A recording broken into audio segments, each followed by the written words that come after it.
Hello everyone, it's Justin Dawson, it's the All Things TechIE Podcast, and it's episode 74.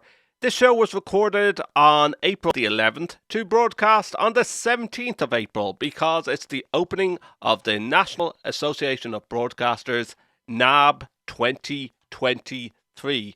And of course, in 2023, ahead of the NAB show, NDI has unveiled plans to scale its protocol for further interoperability across the broadcast production spectrum, along with introducing NDI Advanced and 2 certifications. In a live streamed event, NDI, along with the ecosystem's partners AMD, Aver, BirdDog, Mevo, Ross Video, unveiled their vision for the future of video, where hardware, software and cloud services seamlessly interoperate across a shared ecosystem. Video is no longer something travelling through a network. Instead, it's becoming a network itself, as they called it, the Videoverse. Thanks to the latest advancements in cloud computing, AI technology and 5G networks, video is becoming a truly ubiquitous and main way in which humans and machines interact with each other, said Tarf Syed, NDI President and General Manager. The Videoverse is also integrated in the company's new tagline, Connecting the Videoverse. This could be a new tag, listeners. We have a great show for you. This was recorded early. Why? Because I sat down with Eamon Drew, co-founder of BirdDog. He joined me live from Australia. He's not going to NABS because he'll explain himself. But this is episode 74 of the All Things TechIE Podcast, where we got brand spiking releases not disclosed only till now, and you're going to hear it in episode 74 of the All Things TechIE Podcast. Enjoy! Here's the show that loves to talk about gadgets and gizmos, from A-Logic to Yamaha, cameras to control panels. You get what I mean. We love talking all things techie. In fact, that's the name of the show. And here is your host, Thank you Justin so Dawson. much for joining us on All Things Techie. I know we're going to say to all our listeners, we recorded this interview before NAB, so we're going to have some really unveilings that's going to blow people's minds. There's actually, we were just talking about it off air there, and Eamon has already blown my mind. I'm only 2 minutes or 3 minutes into the interview. Eamon, we've been meaning to do this interview for so long. You've had some family updates as well, because that would just have been keeping you busy. Am I allowed to talk about these? You're going to be is this the first? Yeah, I don't mind. Is this the No, first? it's our second. So number 2. Really excited. Unfortunately, it lands on the same. Well, fortunately and unfortunately, it lands on the same day as the biggest show in the post-production world or the broadcast media world, which is called NAB, the National Association of Broadcasters, and that starts on April 16 in Las Vegas. So it's the 100-year anniversary of this trade show. I think it's one of the longest running trade shows in So have you in the broken world. it to your wife that you're bringing her to Vegas? Not this year, given that we're due on the 17th. Maybe a bit too skinny, but I've got a feeling that NAB in the future is going to become a family holiday. Yeah, otherwise I'm going to miss, one of the absolutely, kids' birthdays and everything, going on. So Yeah. are you still going to fly out, or you're staying? Put? No, I'm staying put. So yeah, it's the first NAB I've missed in a long time, and yeah, it just so happens to be the 100-year party. So yeah, I'm not sure how I feel about that. I'll probably get a massive case of FOMO, but Well, I'm sure there's going to be a load of swag cases coming your way to Melbourne to open up and celebrate. Yeah, I hope so. But between you and me, I'm quite looking forward to having a drink, because I haven't had a drink for about a month. So Yeah, we're now going into the daddy talks, the times where you know that your wife is pregnant and you haven't had a drink in ages, and the first beer is going to knock you silly. Yeah, no doubt, and for her too, right? So she hasn't had a drink for 9 months. I shouldn't complain. So we can't really complain about that. No, I know, right? But that'll be a bit of fun. So unfortunately, and it lands on NAB. It's been, so in other words, it's been a busy 9+ months then for you, both with BirdDog and with family life, and trying to juggle the two hand in hand. Yeah, to be honest, this last little push to NAB, and you'll see all the products we're announcing and things, combined with baby shopping and going to see doctors and all this sort of stuff. It's been a challenge juggling it all, as well as the 6-year-old at home as well. So but that's okay. Oh, 6-year-old! That's Wow. okay. Okay, you have your hands full. Like for having a 5-year-old and a 3-year-old, and trying to do these type of interviews at all times of the day, it can be quite difficult. So. Yeah. I love the name Eamon Drew. There must be some Irish connection.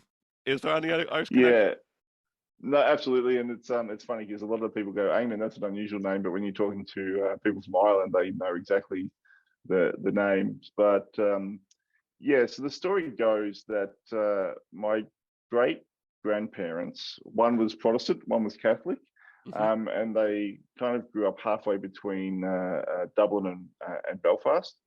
And their family name was McBride, so that's my mother's side. So obviously I inherited my father's name, but if I was from my mother's side, I'd be Eamon McBride. We have an Irish family crest and all that sort of thing. They were a Catholic and a Protestant, and they chose love, and they ran away to Australia. So that's our family story. Do you ever get over to Ireland? Connection. Yeah, I've been a couple of times. I've been to Dublin a couple of times. I did a trip where I drove myself, actually. So I drove from Dublin. I didn't unfortunately get to the south, but I drove from Dublin to Galway, around the top. So I did King's Causeway and a few things like that. And then came back down to Belfast, a couple of nights in Belfast, and then I flew off to London. Oh, no, I spent a night in Derry as well. Oh, nice. Which was pretty interesting. Yeah. So once the kids are a bit older, there'll be a trip to Ireland, I say, on the cards. Absolutely, yeah. Got to get over and show them the roots. So and stay tuned. I'm pretty sure the baby will have an Irish name. So I'm sure if you had a penny for every time people ask you this question, where did the name BirdDog originate from? Yeah, we do, and the story's it's a little. I should make up something that's more complex or a bit more romantic or something like that. But essentially, the story came about that Dan and I started the business. We were actually the distributor for New Tech in Australia, New Zealand, and Southeast Asia was our business before. And when we learned about NDI, we decided we're going to make a converter, which was this one here, was our first product. But of course, you go, okay, we're going to make a product that's, it's not the easy bit, but that's what we've decided to do. But then you need to get a name, you need to get a website, all that sort of thing. So we were thinking about all the names we could come up with. And actually, Dan came up with the name, and he sent it to me. And a bird dog is a hunting dog. It goes and gets the bird and brings it back. So there's a couple of tie-ins. There's like the faithful assistant for your camera, because this is sort of like an accessory for a production camera. But there's also the video send and receive element as well. And I thought, yeah, it's a pretty good name, but BirdDog sounds a bit funny to, put on digital video products and things. But I couldn't get the name out of my head, and I spent a few days just thinking about it, and I came up with a logo, which was a dog's head on a bird's body, and I sent it to Dan and said, if we do this for the logo, then I'm in. And he said, cool, let's do it. And here we are. So it sort of stuck. What I love, Eamon, is the fact that even if you follow BirdDog's social medias, you play around with the image from time to time, doing different things with the BirdDog logo. Yeah, we I don't know how that came about, but we just started messing around with it, and we've done every Lunar New Year, so Chinese New Year, we change it to be the animal that it is that year. So we've had what have we had? We've had bird rat, we've had bird pig, bird tiger, the year of the tiger, and I think this year we go into bird. Oh yeah, it was the year of the rabbit, so it was bird rabbit. I think there's probably a few others as well. I think we did one for the 4th of July, and maybe Easter one year as well. So we've had a bit of fun with it. I like companies that do these type of fun things. Now, you really sell. BirdDog does a lot on NDI and that video format. some people say that NDI is too compressed, even though it's cleaner over Ethernet and it's greener over the use of bandwidth. But you know, the point is, you don't do just NDI with BirdDog. You know, like you do a lot more. Let's go into some of the products and the ranges. Sure, yeah, absolutely. So I think our story really starts with this product. And along the way, we actually were the first people to put NDI into a silicon chip. So we have our own implementation of NDI in silicon, and that does NDI encode and decode in a silicon chip. And so it was off the back of that engineering hard work and brilliance by our guys, and I certainly can't take credit for that. That we realized that we could then use that chip to do other things. Like this was our first product, but we then started putting that chip inside other products like cameras. We've expanded the line of converters. And along the way, we made a whole bunch of software applications as well to sort of tie it all together. Dan and I come from historically a broadcast and media background. We met each other when we were teenagers. We were working for a company who were importing like video capture cards for computers, and we sort of went through that whole process, and we realized that at some point our industry was going to go to IP, and we sort of always just waiting for the right format to come along. And for broadcast and production, NDI definitely makes a lot of sense. It sort of is that Goldilocks format between, you know, video quality. It's visually uncompressed. It's low enough bandwidth to send across 1 gigabit networks, and the latency is low enough that it can be used for truly live production. So it's that Goldilocks format without trading off too many elements. You know, most people say, you know, you can have good, fast, or cheap. You know, pick two. But NDI really does tick sort of, you know, 3 of those boxes in a meaningful way. And then, yeah, across the course of our life, we started realizing that, you know, having NDI on a single network is great, but what about connecting up other NDI networks around the place, you know, potentially around the world? And so we started developing a product called BirdDog Cloud. And BirdDog Cloud is essentially an orchestration platform that sort of can tell can join up NDI networks. It can bring PDZ with, you know, PDZ control and things like that from one NDI network, say that's, you know, in Dublin in Ireland or something like that, and you can bring that across to, say, London, and you can control the PDZs or the cameras from another location. So, you know, being an IP format, you know, really the possibilities are endless when you compare it to our old world of you know, SDI and HDMI kind of, you know, baseband workflows where one cable goes from here to here and that's it. Yes. You know, it's a whole new sort of paradigm in how things can work.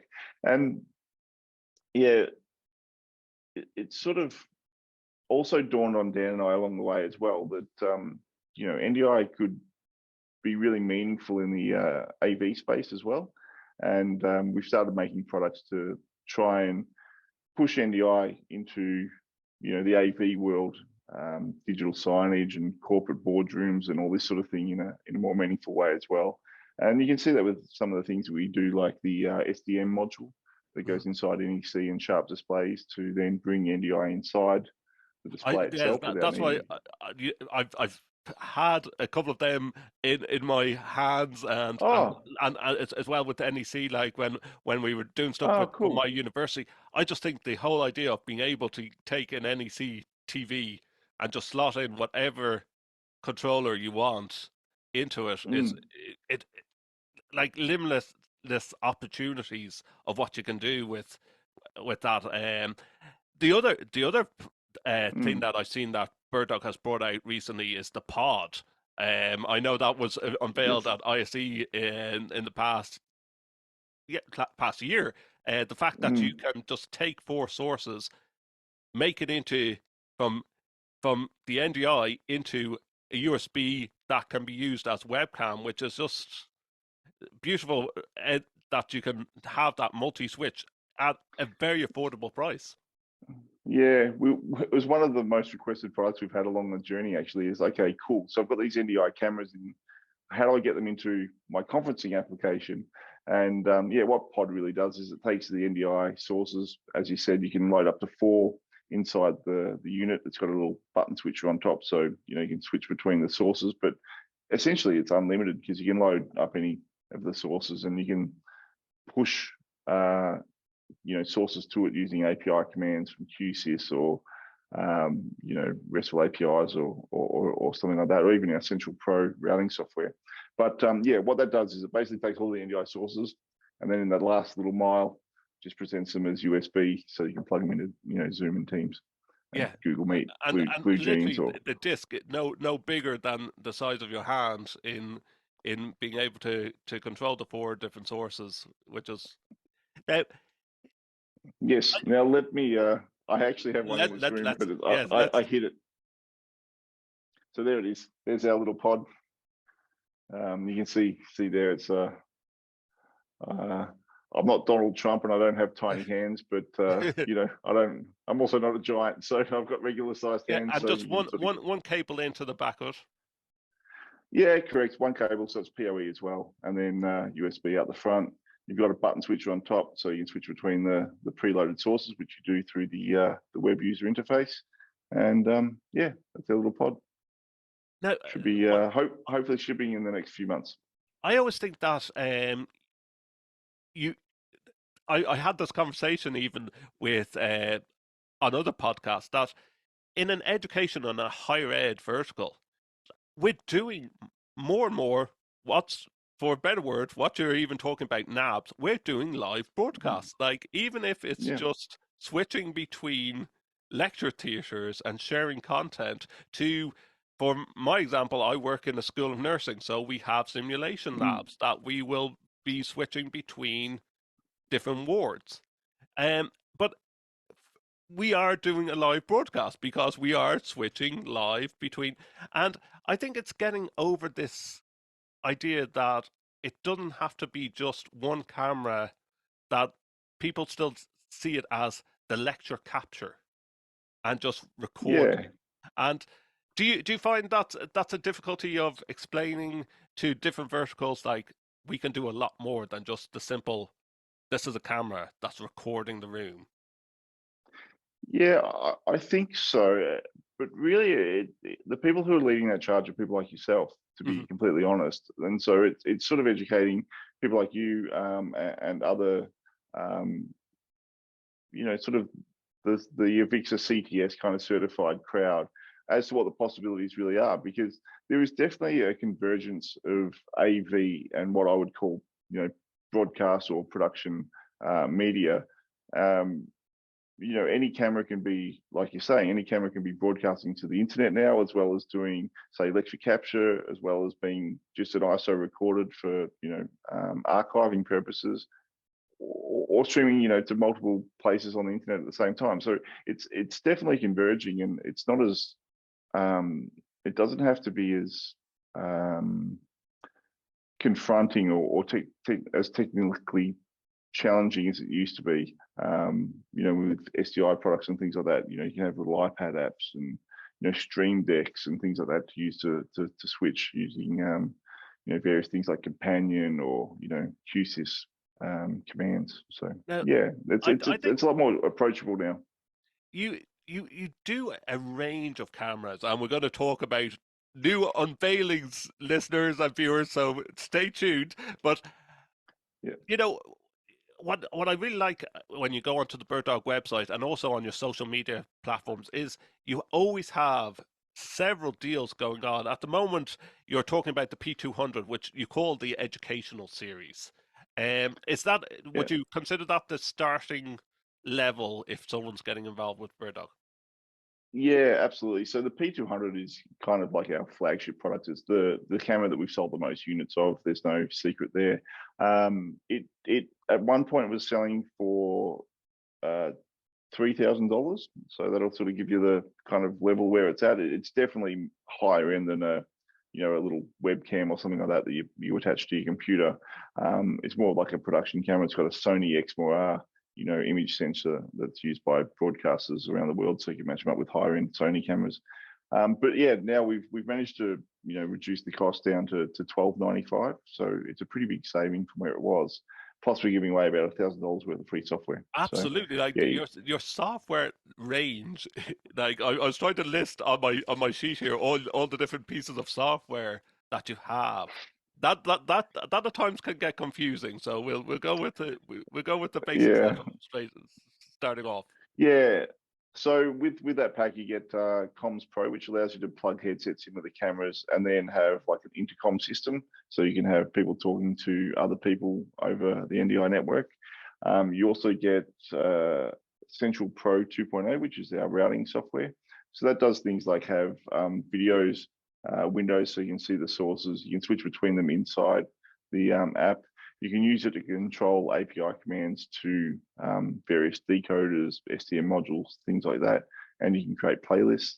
And then also multi-viewer. So multi-viewer allows you to create single windows with multiple NDI sources in it. So, for example, you could take in 6 NDI sources in your computer and then send that out as a single NDI stream, but with the 6 windows, side by side in a video resolution.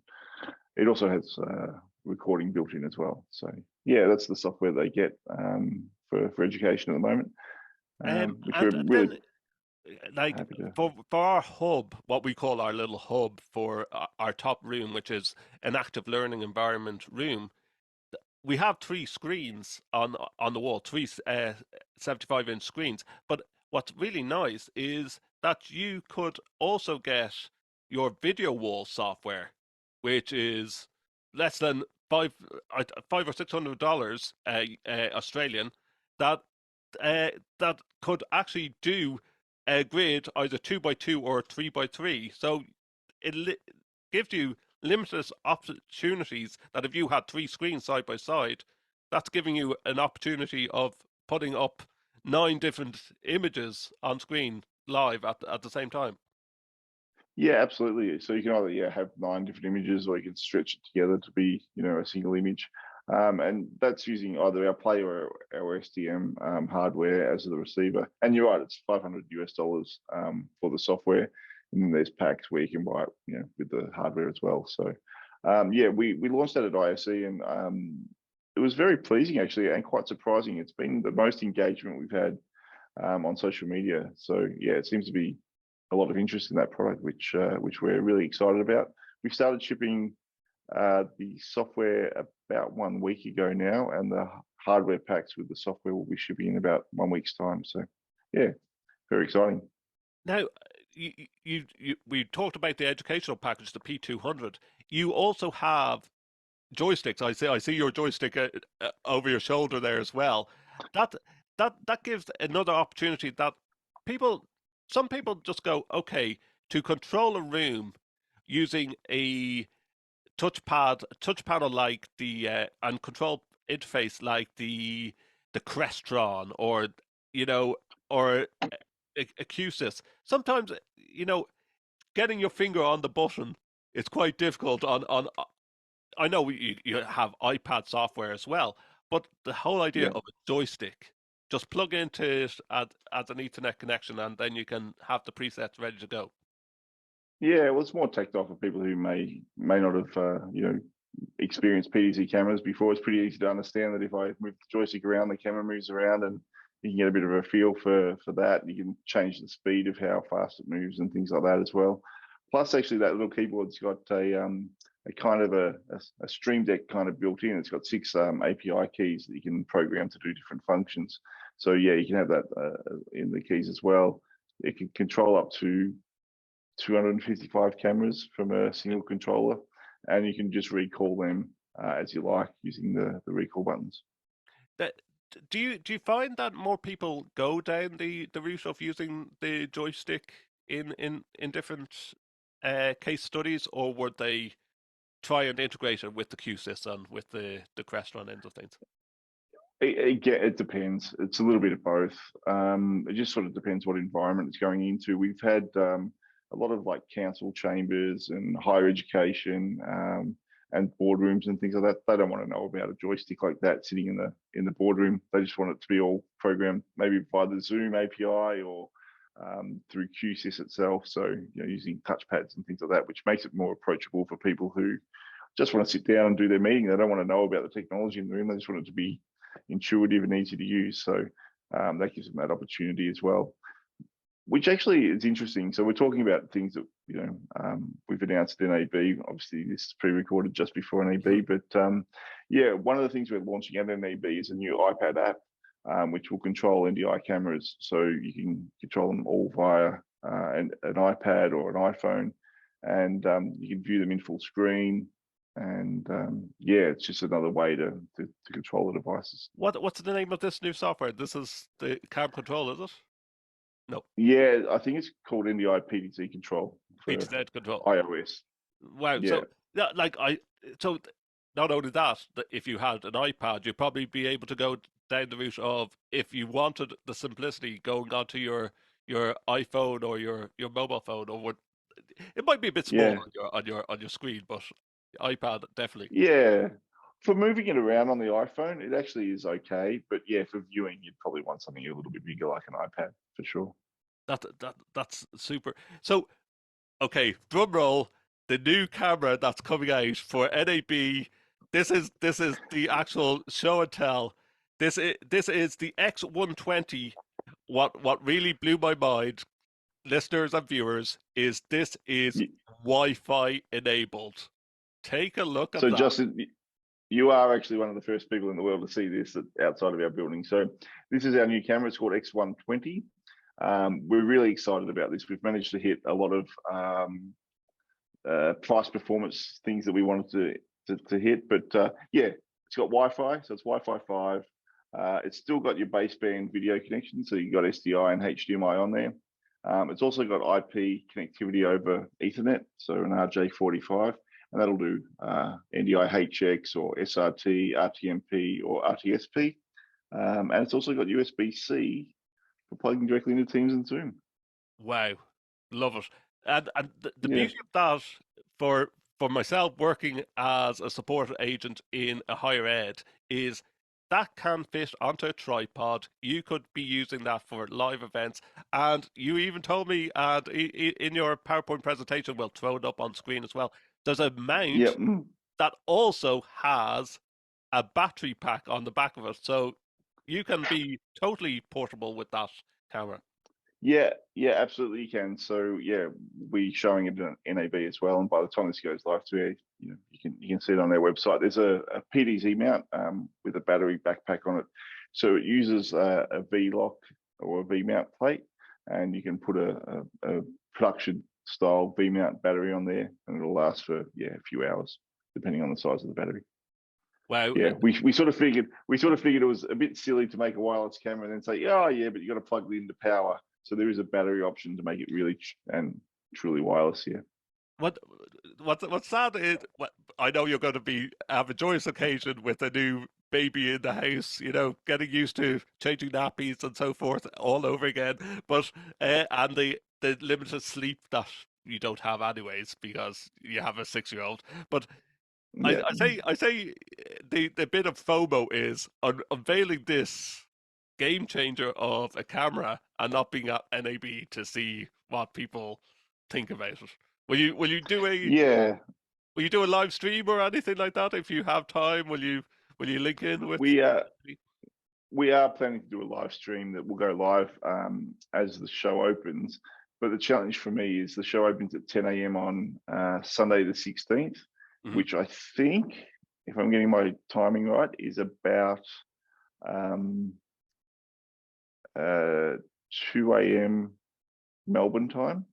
And actually, we're booked to go to the hospital at 5:30 a.m. So if I started getting on calls and things at that time, I'd probably none of your team has suggested in bringing one of these wireless cameras into the labour ward or anything like that. I say you'd be divorced. I think I'd be totally divorced if I did that. But there's some other cool things about the X120 as well. I'd just like to highlight while I get the chance. It's got a Sony Exmor image sensor in there, so it's actually got the same image sensor that the P100, the P110, and the P120 use. And actually, the NBA in the USA go live to air with our P100, which has got the same sensor. So, they think that that's broadcast quality, and they go live to air as the referee camera on ESPN. So that's the same sensor, and you can put it in your boardroom now. It's the same camera that I'm using right now, and you can put that in your boardroom, and it's $995 US, so it's under $1,000 US. So, yeah, we think that's pretty good. I think that like your price range is so reasonable for these cameras, and do you know what you said that some people, end users, would rather the GUI on a Crestron or a QSys. To be quite honest, myself and my colleague, we're looking forward to getting our hands on the joysticks as well to be able, to be able to maneuver it. I just think that, like, especially if you have that. One thing as well that I'd love to mention to our listeners and viewers is, like, you have a range of wall plates where it could be the simplicity of being portable and just plugging that in to get. Do I have one here? No. No. So I was just looking to see if we had one. Yeah, no, but I'd be looking at your site that you have the inputs and outputs, and you can change the wall plate on the controller, on the software, to be an input or an output, to be able to control these things. Yeah, that's right. So the wall plates come in two options, either two inputs or two outputs. And it just allows you to do things like have dual encode, so you can have them, say, in a lectern and plug in laptops and then encode that into NDI. And then at the other end have the wall plate where it's a decoder, and then that'll output it obviously over HDMI to, screens and things like that. So the wall plates are very cool. Yeah. I think it could be, in our case scenario, that the fact that we could just take, if we need to do a finer adjustment, we can just take the joypad, plug it in, have our presets ready to go, and be able to maneuver the cameras, get the fine tuning, and then, also have it as a GUI on our touch panels, whether it be QSys or Crestron as well. It gives a plenty of opportunities. Yeah, the joystick actually, you're 100% correct. It is definitely easier to fine tune them to exactly where you want them using the joystick and the fine controls. Save that as a preset, then that preset shows up in whatever you've programmed, whether it's QSys or Crestron or something else, and then you can just recall that preset using the touchpad. So that's a good way to go about it. Now, we're talking about the educational case study there. You must, as a founder of BirdDog, you must have some really joyous moments. What has been, even if you want to say, your top 3 case studies of using BirdDog that you went, wow, we're making a difference here? That's really hard. It's kind of gone pretty wide. I'm a bit of a sports nut, and I grew up, loving the NBA. So the fact that the NBA use our products has been really humbling. And I've had an experience where I managed to, get out onto an NBA court. I stood on the Miami Heat NBA court because they use our cameras, and there's a case study coming up with them. We've done some medical applications as well, where it's sort of made a real difference to people. And I think one of the things that Dan and I have always, been grateful and honoured to be able to do is offer, churches, house of worship, and not-for-profits, free software and things like that with the cameras. I'm trying to think. We've got so many case studies. Like, it's been a bit surreal, if I'm being honest. Just the breadth of users. If your name is Silicon Valley, big tech company, they're using our products. If you name, big universities around the place, like Harvard, your own university. That's Justin, right, yes. And other places like that, they're all using our gear. I'm literally just about to post out a photo that was sent to me overnight where, one of our cameras is hanging in the New York Mets Stadium, and our distributor over there is posing underneath. So it's kind of hard to choose one. I think recently there's been a couple where they're both in sort of the live live production kind of space. There was one that we did, which was based on a theatre production, which was a combination of hybrid and in person. And they used a whole bunch of technology to put it together. So it had this like invisible scrim where you couldn't see it between the audience and the people participating on stage or acting on stage. But then they projected things onto it, like snowflakes falling and things like that. So it was based on a total immersive reality type of effect. Yeah. And then because it's it was sort of through the pandemic, they're bringing in remote guests and then putting those people up on the screen, so they were like kind of like in audience, and then they had like this big robotic arm which had one of our cameras in it as well, and it's based on a famous theatre production called The Orchard, and that was by our friends at Arlequin Theatre over in Boston. And they had a whole bunch of our cameras, and then they were using things like Isadora to do mapping. They had NDI, of course, BirdDog cameras, and yeah, it was just a total production. So they were sort of doing it in the theatre as well as streaming it out as well. So that was pretty cool. And then another one which was really humbling was a guy called Carlos Vivas, who is a big Latin American music star, I guess is the right word for it. He's had over 5 billion views on YouTube, and to be honest, I hadn't really heard of him before, but he's been nominated for over 50 Grammy Awards. Wow. Yeah, I know, and he's sold 30 million albums, and he's in the Billboard Hall of Fame and all this sort of thing. And yeah, they're using our cameras, as part of their onstage cameras, which then go NDI into a piece of software called Resolume, and then they use that Resolume to go back out to do the big iMag on the LED screens that are behind him when they're playing. So there's all these kind of applications that they just sort of pop up, and a lot of them I just find out about because they'll post on social media and tag BirdDog, and I'm like, wow, that's really cool. It must be a great feeling to just be like flicking through your phone and just go, oh, someone else is using my cameras. Like going back to NDI, like NDI is constantly evolving. Like I have a background in media production and both TV and radio. I used Final Cut way back when was the old-fashioned version 7 of Final Cut when I went to college, to what you can do on Final Cut now, which, there's things that I find out on a day-to-day basis going, I didn't know you could actually do that.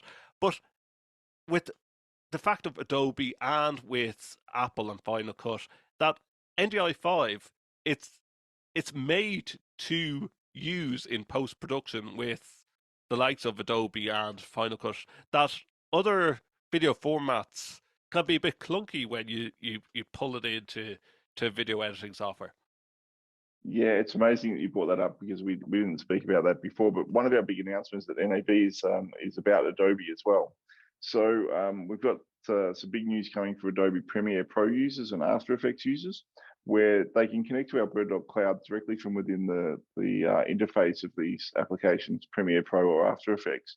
And then they can do like remote collaboration. So you could have, say, a director in London, the editors in Dublin or Burbank in Hollywood, and they can be collaborating on the same project. And it's so fast and tactile that the director and the editor feel like they're in the same room, because the scrubbing on the timeline is so fast and things like that. So that's something that hopefully people can check out at NAB because it's really, really powerful. Having a broadcasting background, I think, like, I've been to ISE. I'm hoping to get over to Infocom in Vegas now next year. That's the big dream. But NAB, I think, would just blow my mind with the broadcasting end of things. It's a crazy big show. I think at one point it was the biggest trade show in the world. I believe there's other ones that have overtaken it now, but I think if you go back like 20 years, it was the biggest trade show, full stop, regardless of industry, which is quite amazing. And yeah, it's the first time I went there, it totally blew my mind. I was probably early 20s or something like that, and yeah, I was just like, wow, this is crazy. There's like halls and halls and halls full of TV and broadcast and production gear. So yeah, it's pretty cool. And you've seen the changes through the years as well of the technology as well, and things that have flopped and things Ye- that have Oh, there's so many names, and it's one of the things about the broadcast industry is everyone will reminisce about. Oh, do you remember this company? And then you'll be talking to someone like, yeah, I remember that company. I used to work there. or 3D So 3D yes, glasses on TVs. Yeah, that never caught on. Curved TVs, nah, no, still hasn't caught on. But one thing's for certain that NDI is evolving. It is constantly there, and I think, as you say, BirdDog is pushing the scene with the full NDI as well. So that sort of answered my question that I was going to ask you. What's your favorite trade show? I guess it is NAB. yeah, yeah. To be honest, actually, my favorite trade show is has become ISE.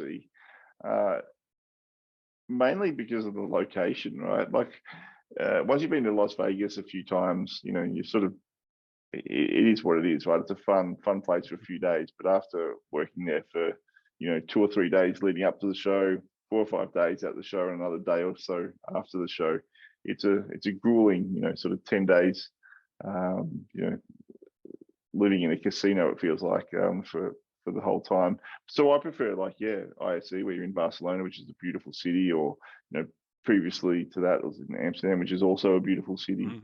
So yeah, I'd probably prefer that trade show, to be honest. Yeah, and yeah, Please no, don't no, kill no, me, no. NAB. We love them too. I ask all my listeners and all my interviewees the same question, whether they like what's their favorite trade show. And you know what? Like, I think I agree. It's going to be the American experience if I get over to Vegas next year and seeing a bit of Vegas that I've never been to Vegas. So yeah, but I say Oh, once you've done it once or twice, you're like, yeah, okay, it's a gambling paradise. yeah. There was a time in my life where I was doing both CES and NAB. So I was spending a good 2 weeks, 14 to 20 days or something like that per year in Las Vegas, and I was like, yeah, this is getting too much. Yeah, and I guess now with the new baby on the way, that it's going to be cut back on a bit of the trade shows, or leaving it up to Dan to do. Well, Maybe. hopefully Dan's not listening, but yeah, I love traveling. So it's one of the perks of the job is getting around the world and getting to go to really cool and new places. And I think seeing customers is what I love the most, and hearing about people who've had success with their products and things like that. So that's the thing I really enjoyed the most. But yeah, with the baby on the way, it's going to be a little while before I travel again. I'm sure. Now, for those starting off in with BirdDog and NDI, what's the best place to go for some training if people want to train up on NDI and BirdDog software, of course. Yeah, so we're actually working on some training courses at the moment for BirdDog specifically. To get trained, really, I think probably the best thing to do, honestly, is just engage with us. We're not a pushy sales organization that is going to put your details in a CRM and then hit you every couple of weeks. But yeah, we're happy to do demonstrations anytime. Do demo equipment and things like that. So yeah, I think the best place would be to just get in touch with us over email, ask us some questions, ask us anything, and one of the friendly team will get back to you. Yeah. Well, Eamon, I appreciate that. It's late in the evening there over in Melbourne. It's nearly midday here and you have the coffee as well. If people Yeah. want to find out more about BirdDog, where's the best place to go? Yeah, BirdDog.tv. So it's BIRDDOG.tv. One thing I would like to mention before we wrap up is another piece of software we're launching in NAB called Fleet Manager. It's free, so there's no price. I'm not trying to sell anything here, but it's something we've been working on for a long time, and it's really cool. What Fleet Manager does is it's a single window, single application, and you can see all of your BirdDog NDI sources in the window. So you can see the status. Red, green light means it's active. Red light means it's not active. You can see the stream name, the device name, the IP address, all of that sort of thing. But the really cool thing is you can update firmware for the devices directly from inside the software without ever having to leave. So it'll go and find the firmware online, pull it down, and then push it to the device. So it's a really easy way to manage, your BirdDog devices. That's called Fleet Manager. It'll be shipping really soon. You can see it in NAB, and it's 100%. I love the fact that you have so many different softwares to just operate the camera systems, to multicam, to just viewing it, and the fact that it's all license free, ready to go. Once you buy the package, it's there for you. And as you mentioned earlier, that you work with a lot of charities and houses of worship to get them on the road and get them streaming, whether it be to capture or whether it be live stream. I think that's fantastic. Yeah, look, I think honestly the most rewarding of all of the projects are always going to be house of worship, not for profit, and education. So yeah, I think the more we can help out those organisations, the better. Well, I'm sure we'll be in touch, Eamon, on email and also through your social media platforms to give the update as well. This show, of course, has been pre-recorded. It's going out on the 17th, so next week, and hopefully by that time we'll have some announcements also about a new member of the family as well, Eamon. Yeah, we definitely will. So 17th is the date. So hopefully all goes well, and hopefully he or she is going to take over the empire of BirdDog then going forward. Well, they can fight it out with Dan's kids. So no, we'll see. We'll see. But yes, we're Dan and I are very good friends. This is the thing.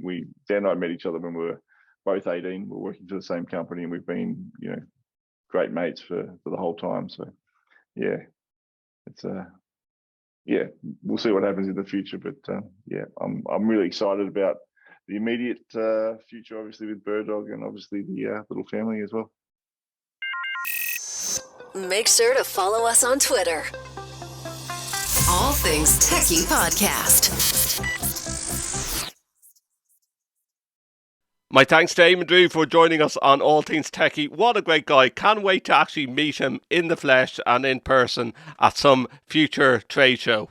Hopefully it's going to be Infocom, could be ISE, who knows, if Eamon's able to get some time away from the family, but wish him well, and won't have the release of the news of the family growing in size until later, but I'm sure we'll update you in the next episode 75. That's all from the All Things TechIE Podcast, episode 74. I hope you enjoyed it. I really enjoyed releasing the brand new, spanking new news of BirdDog, and I love that new camera, really do, and all the software that's coming as well with BirdDog and their NDI capabilities, including the fact that something that we didn't get to talk about on this episode until he sent me the PowerPoint slides to go with this presentation.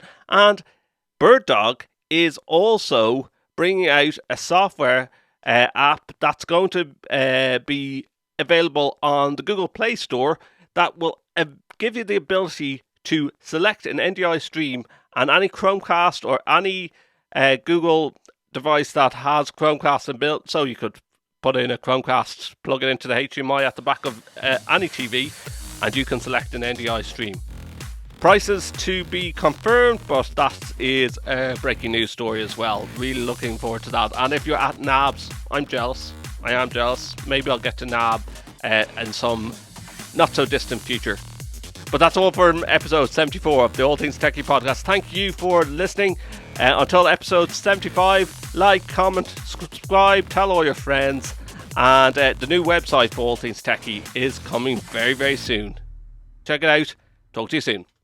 Thank you for tuning in to All Things TechIE Podcast, part of the Extreme Media Network. Follow us on Twitter at AVTechJunkies. Subscribe to us wherever you get your podcasts. You can also watch our show on YouTube by visiting youtube.com/@Justin_or_Dawson. Previous episodes of our show can be found on our official site, www.allthingstech.ie. For advertising and sponsorship opportunities, please visit www.extrememedia.ie.